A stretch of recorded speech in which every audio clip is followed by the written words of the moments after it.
Are you ready for retirement? We've been told in the past $1 million could have you set for life. Well, that may not be the case anymore. New studies are showing that number is on the rise. Today is actually Be a Millionaire Day. So let's go ahead and bring in a friend of the show, April Reed Cruz of Reed Financial Group. April, glad to have you back with us. Good morning, Joe. Good to see you. Yeah, so $1 million, we were told you'd be set for life in retirement, but that may not be the case anymore. Why do you think this number is now on the rise, and why is it a moving target for retirement? It's a moving target because every situation is very unique. That number has been on the rise for quite some time. Of course, cumulative inflation that we've been battling here for quite a while is not helping that matter. Longevity is another factor. People are living longer and longer. And when life is more expensive, that number has to get bigger. But I would also argue that part of the reason is that a lot of people are not prioritizing the order in which they're saving. So they're having to save more because they're not necessarily saving efficiently. Yeah, and other areas might be prioritized when funds get tight. So one listening might say, look, I'm panicking here. If this number is going up 100 grand, 200 grand or more, how can what can I do? How should I feel about having to save even more now with funds being so tight? A lot of times when people hear numbers like that, I think they just really start to shut down. They feel like it's unachievable, that they'll never get there, and they just kind of stick their head in the proverbial sand and hope for the best and really just fail to start planning. And that's really the very first step, is just sitting down and looking at everything in detail and finding out at a very personalized level what it is that you need. You might actually find that you need significantly less than $1 million. Maybe you won't have very much debt when you retire. Maybe you have a very tax efficient retirement, or a retirement that is designed to take care of a large part of your income need, particularly if you have a pension and maybe even fortunate enough to have a pension and Social Security. So your number actually might even be a lot smaller than you think.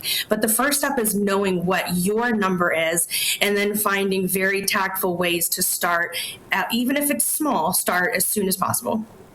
Three things we all pretty much do, right? Spending, saving, investment. These are the three key areas. April, how do we maximize or most efficiently use those three things to help us later in life? If you're fortunate enough to still have a 401k match, one of the biggest rules of thumb is don't leave free money on the table. Go ahead and get that match. Make sure that you're not leaving that free money out there. And then from there, emergency reserve, building that emergency reserve because those times will come. Then make sure that you're being tax efficient.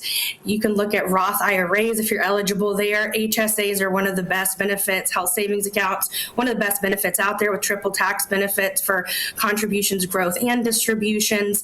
And really, again, just having that strategy, making sure that you actually know what your expenses are and where you can safely project them to be in retirement. It's really difficult to get where we're going if we don't even know what that destination looks like. Yeah, I know President Trump recently signed an executive order calling more of a price comparison plans when it comes to the potential for retirement savings. So hopefully that's helping a lot of folks out there. But I wanted to get you out on this one, April, for somebody who does want to get more serious, maybe more aggressive in building that retirement nest egg and those savings. What can they do right now? I encourage you to really do your research about a financial professional that might be a good fit for you, whether you need someone who is a tax professional, a fiduciary advisor, investment advisor representative, but find somebody who's a fit for you who can really help you lay out these roadmaps. Make sure that I don't like calling it a budget. I like calling it a spending plan. Make sure you know what your spending plan looks like and track your expenses. You'd be maybe amazed at how much you can save when you really take a close look and remove some of the automated things like subscriptions that you've forgotten about and extra expenditures that you can really start accumulating a lot more than you think, and automate those things so that you're contributing to the sources that we talked about earlier consistently. The time value of money is incredibly important. So even if you start very small, make sure that you start. You get a university's worth of education in just a few minutes every time you talk to April Reed Cruz from Reed Financial Group. April, thanks so much for your time. You're welcome, Joe. Good to see you. Of course, likewise.